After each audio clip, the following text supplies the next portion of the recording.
excited to share this video with you guys because I feel like this is going to not only tug at the heartstrings and the roots of a lot of our spiritual practices, especially those of us who, came up in nature-based spiritual paths, but it is also going to be a tremendous assistance when it comes to how you go about creating and co-creating your reality experience, connecting with the planet, and realigning with divine natural intelligence. Going back to the discussion of the end of 2020 for a minute, as we went into November, the energy atmospherically, spiritually started to slow down, and it did catch a lot of people by surprise because it was not necessarily something a lot of people were used to going through or used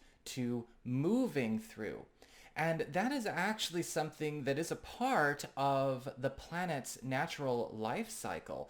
But a lot of people were feeling it for the very first time. And that actually is what we're going to be discussing, what that natural life cycle is and how we can actually work with it, right? Working with Mom, Gaia, the planet, especially now that Mom has basically migrated everyone here onto her rhythm, into her car.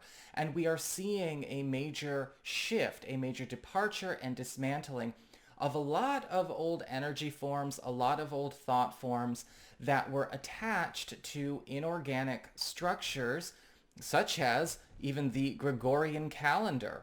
And for those of you that may be new, yeah, the Gregorian calendar is not actually a natural assessment of how the planet goes through her cycle of seasons and energetic shifts. I mean, for goodness sake, July and August are completely made up. Gaia has 8, or if you prefer, 4 seasons. As those energies interact with us, right, that shifts a great deal of what we are participating in as an organic, spiritual, and physical experience. Now, the plants, the animals, the kingdoms, the elementals, they have been on this always, and so have we.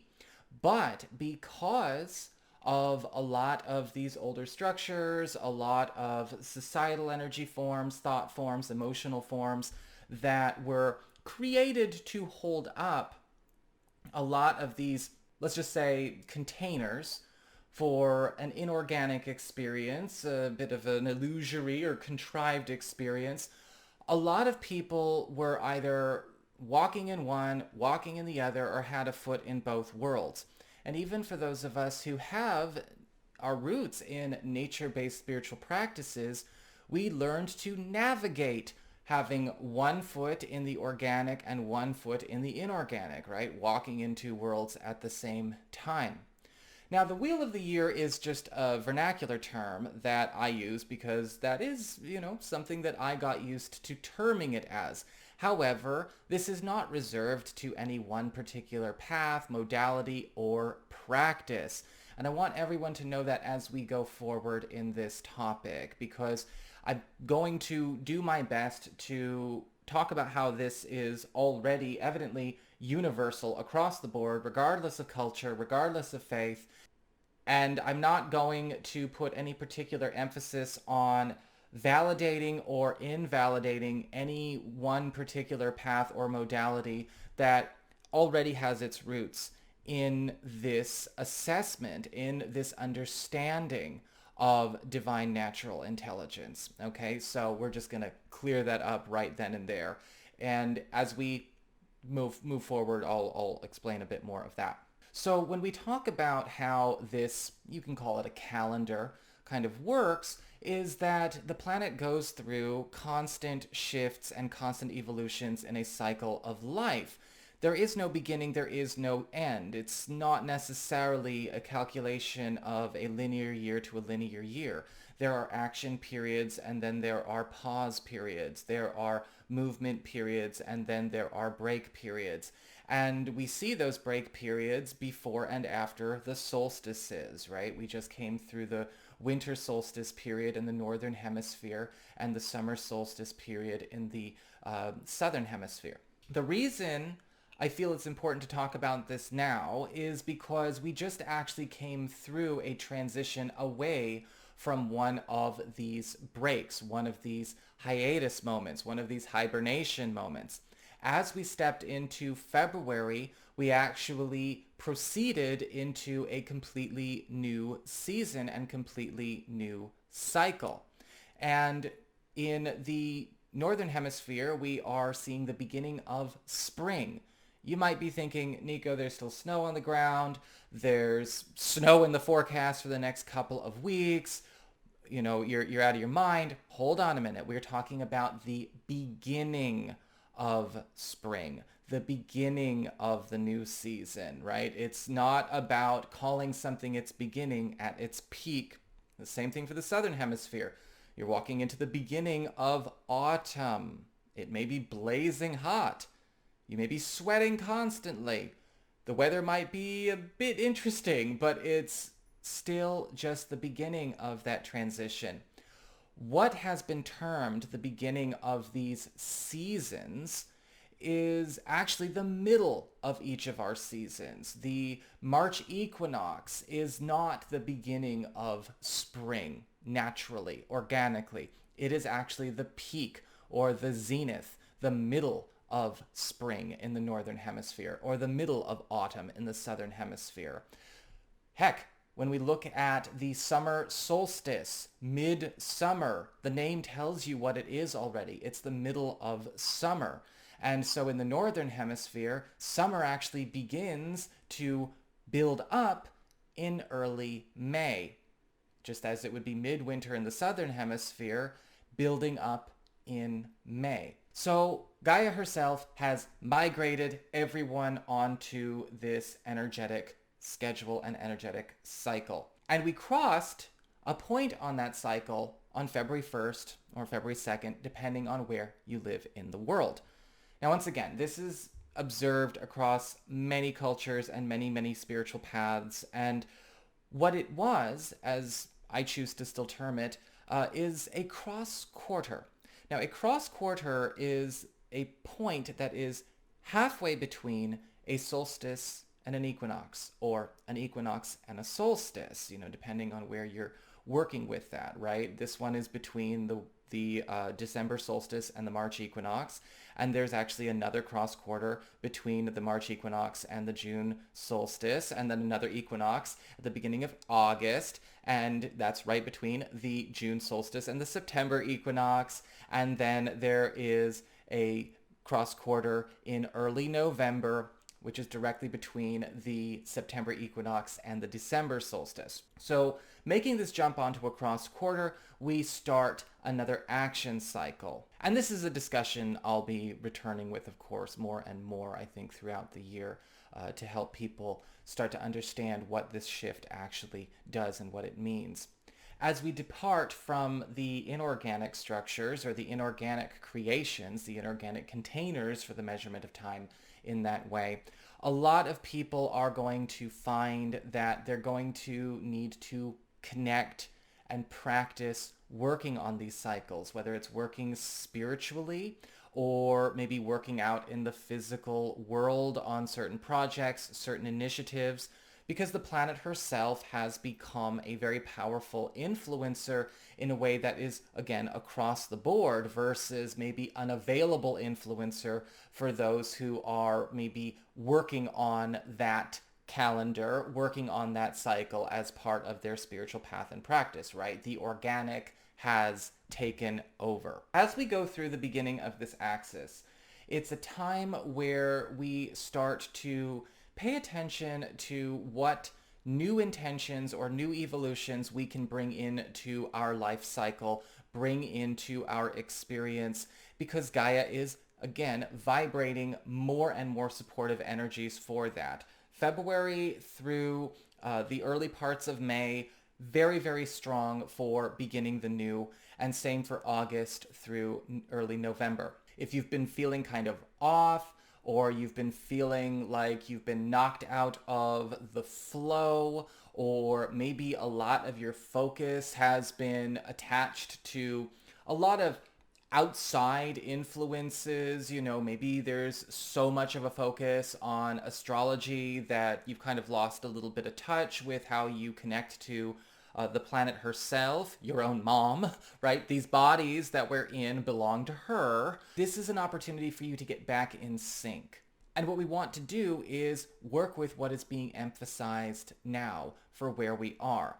Now, just because you live in the northern hemisphere and it's spring, or it's the southern hemisphere and it's autumn, right, from now through May, you can obviously tap into anything that she is supporting. So I'm going to be communicating this in a way that addresses both hemispheres at the same time.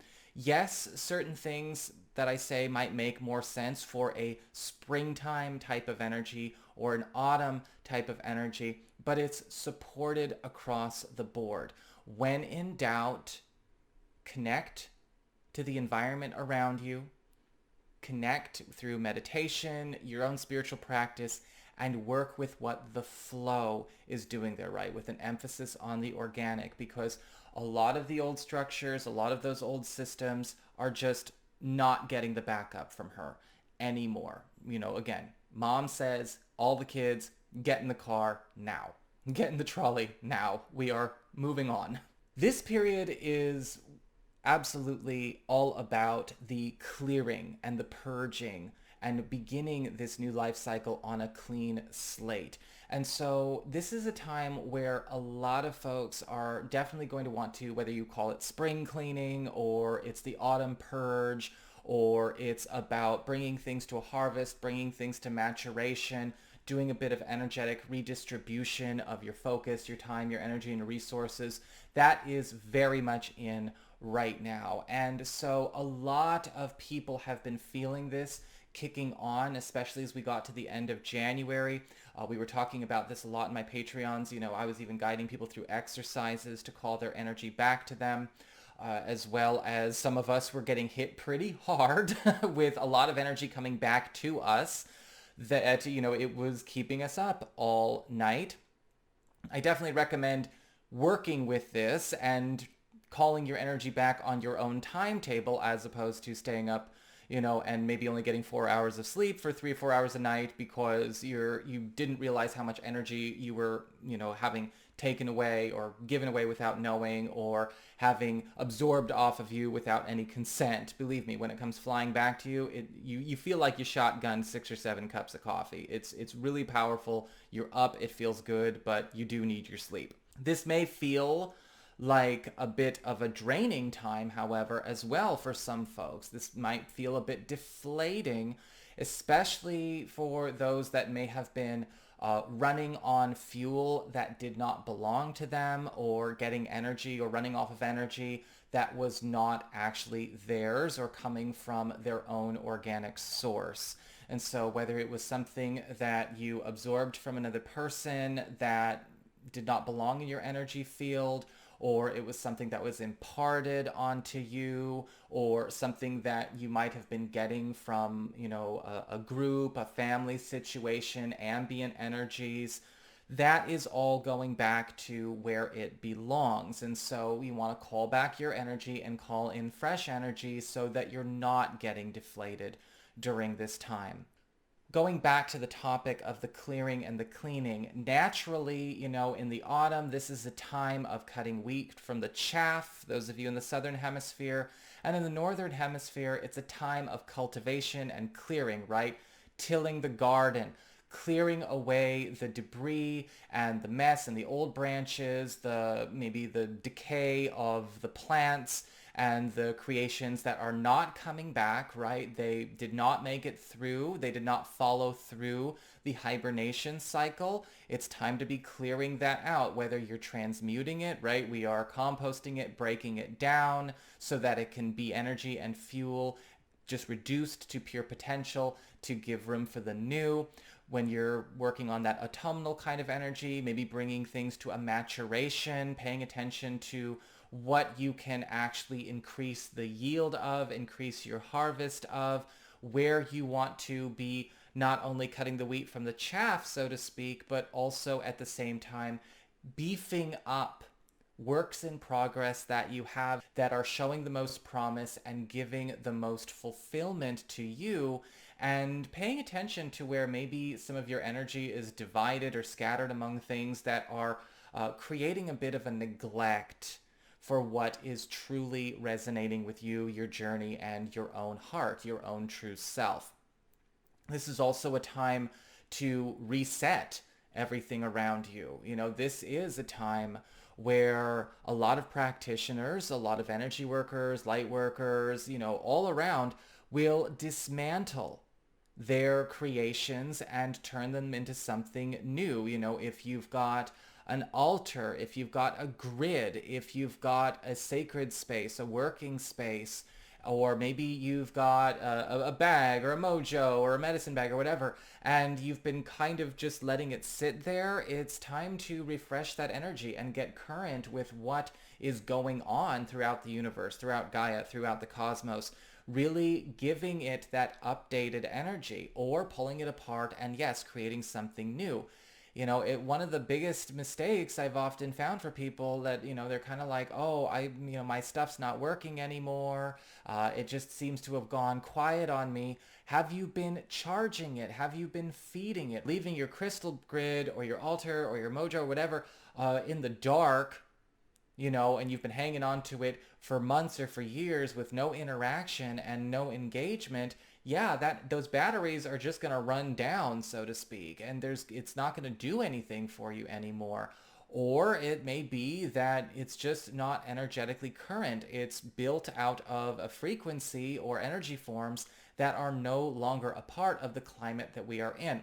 And so this is a time where you can also call back what you've put out there, call back all of that, right? Like calling back your energy, clear it, purify it, and then build something completely new. This is also a time of planting and creating.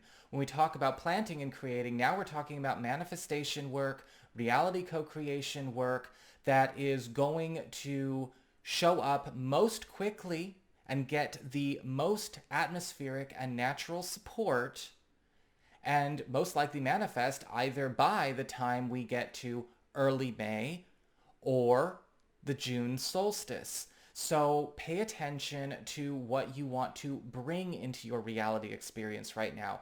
What are you wanting to bring into the now? Those of you in the southern hemisphere, you know, this is a great time to start pulling things that you may have pushed out into the future too far. Your harvest period has begun. And this is where a lot of this energy is going to be picking up the pace very, very quickly. You know, Gaia herself is doing this. And while not necessarily a conversation about Gaia herself, but still very relevant when it comes to planetary energies and planetary shifts, we've also had a huge turn when it comes to planetary medicine that is coming through the solar system. You know, all of our brothers and sisters, you know, Mars, Jupiter, Neptune, Venus, all of that are now exuding more fully and completely their own higher dimensional expressions of consciousness. 5, 6, 7, 8, 9D expressions of consciousness. And I highly recommend, you know, taking some time to commune, to connect. I've been doing that with the moon for months. The moon has always been sacred to me, but stepping into this Son of Selene discussion, you know, or Selene if you prefer, this is where a lot of my journey has taken me. And this is where it's like, okay, we have gone into a space where the entire solar system is having its conversation out loud. And this is something that's actually been a process for some time. For those of you who were following me back in early 2020, I had actually taken a break from doing astrology for general audiences. And this was actually one of those leaps of faith that I took, triggered and pissed off a lot of people. But it was something that I was doing as a part of my own guidance, my own journey on a oversoul level. I was getting this very clear and very present download of like, look, the planets themselves are all starting to interact at this higher level of consciousness. And a lot of stuff that's going on in 2020 is going to feel like it's one thing and another thing at the same time. It's okay to do astrology for individuals, right? Tuning into what was going on in their chart at their birth, as well as then reading the energies of what's going on right now. But for general audiences and thousands of people, take a step back. And so I did. And then as we got into the end of 2020, I started to bring it back more and more because these higher level expressions of the planets were already being exuded and emanating in a way where it was more consistent, there was less conflict, there was less garbling of the messages. And so now we're seeing the completion, right? We're seeing the completion of that transition, and these higher levels of consciousness that are coming through the planets themselves are also a part of our experience here, and you can commune and connect with them and also get into a more expansive kind of natural intelligence that allows you to not only connect and interact, but build relationships with these frequencies, integrate them in a different way, as opposed to maybe giving deference to them or creating or co-creating an illusion of separation, of observation and give and receive, that a lot of people kind of got stuck in doing for a good few, centuries and millennia. Now we're stepping into a space where these interactions are a lot more constant and present and healing, right? So it's a time for maybe some connection and expansion and stretching of your own spiritual path to fit in a bit more. And for those of you who are active and engaged spiritual practitioners, this is an incredibly empowering shift, an incredibly empowering evolution, and you're just going to absolutely love everything going forward from here.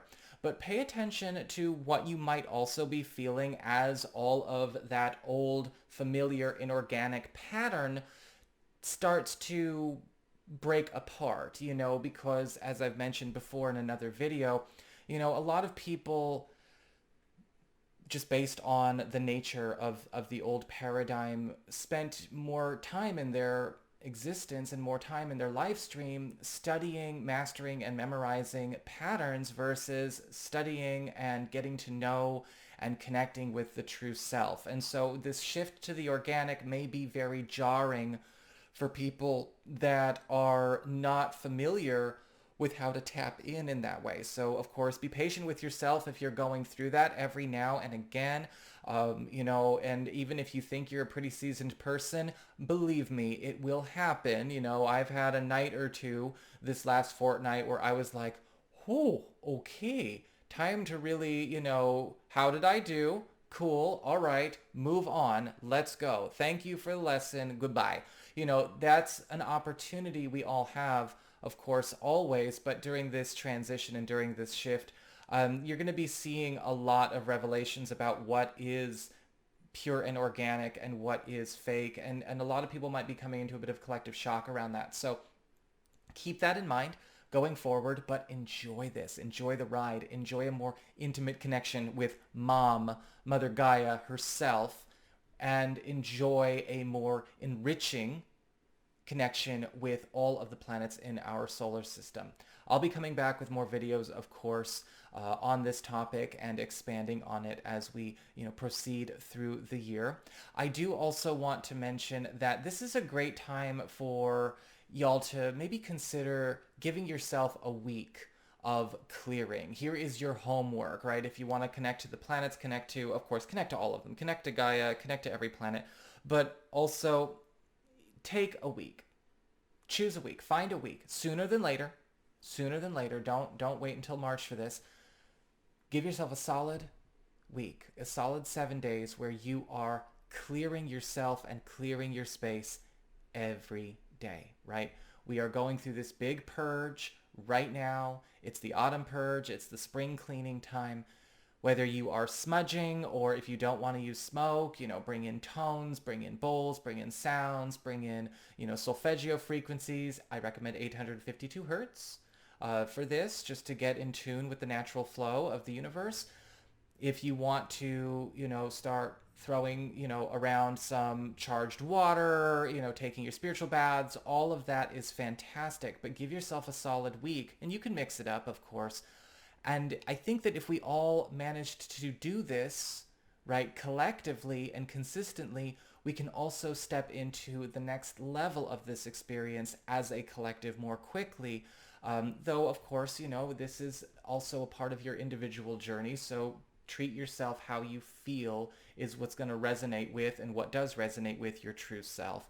But give yourself an opportunity to do that clearing, because with Gaia supporting this right now, putting emphasis on that right now, it's going to be all the more amplified and all the more effective. And I clear all the time just based on the nature of my work, but that is something I have noticed, because I've been doing some dismantling, putting up some new stuff, creating new grids, rearranging the office, cleansing and clearing left and right, and it just has so much more oomph right now than it did when I was doing it, say, for instance, in December or in January. So give yourself a solid week to play with that and really get in sync, get clear, get fresh, get recharged, get empowered, and go. So that is what I've got for you guys. I hope you enjoyed it. Don't forget to like, share, and subscribe. I appreciate it. And share it with anyone you feel would be served by this or might be assisted by this content. And if you ever want to get a consultation with me, you can always go on ahead to my website. It's integrativemysticism.com.